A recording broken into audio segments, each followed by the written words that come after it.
Beans பாசி பருப்பு சேர்த்து பொரியல் பண்ணியிருக்கேங்க. நீங்களும் செஞ்சு பாருங்கள், நல்லாயிருக்கும். பீன்ஸோட நிறமும் மாறல பாருங்கள். ஒரு டேபிள் ஸ்பூன் எண்ணெயை சேர்த்துக்கலாங்க. அரை ஸ்பூன் கடுகு சேர்த்துக்கலாம். கடுகு கொஞ்சம் பொரியணுங்க. பொரிஞ்ச பிறகு மற்றதெல்லாம் சேர்த்துக்கலாம். கடுகு பொரிஞ்சிச்சு. அரை ஸ்பூன் சீரகம், அரை ஸ்பூன் கடலைப்பருப்பு, அரை ஸ்பூன் உளுத்தம்பருப்பு, 2 காஞ்ச மிளகாய் உடச்சி சேர்த்துக்கலாம். தாளிப்பு கொஞ்சம் வறுபடணும். தாளிப்பு வறுபட்டுடுச்சு. சின்ன வெங்காயம் ஒன்று கட் பண்ணிவிட்டு ஒரு பச்சை மிளகாய் இது போல் நீல வாக்கில் கட் பண்ணி சேர்த்துடலாம்.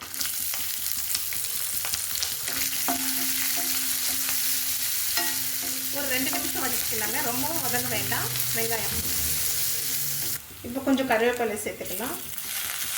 ஒரு 5 பல்லு பூண்டு நைஸாக கட் பண்ணி சேர்த்துக்கலாம்.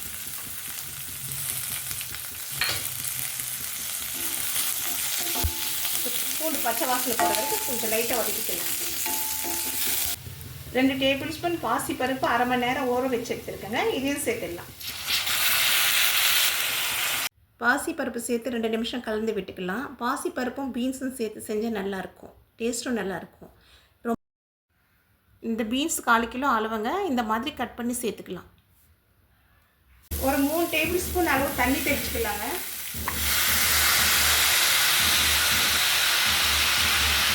ஒரு வாட்டி நல்லா கலந்து விட்டுடலாங்க. மூடி போட்டு லோ ஃப்ளேம் 8லேருந்து 10 நிமிஷம் வேக வச்சுக்கலாம்.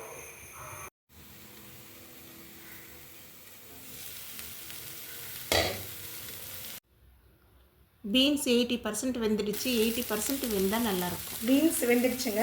8 நிமிஷம் ஆச்சுங்க பீன்ஸ் வேகிறதுக்கு. பாசி பருப்பு 70% வெந்துடுச்சுங்க. வெந்தால் தான் நல்லாயிருக்கும் சாப்பிடும்போது.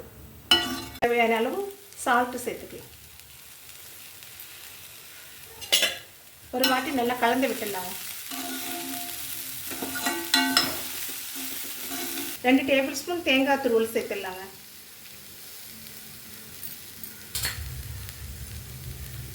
இப்போ கலந்து விட்டுட்டு ஸ்டவ் ஆஃப் பண்ணிடலாம்.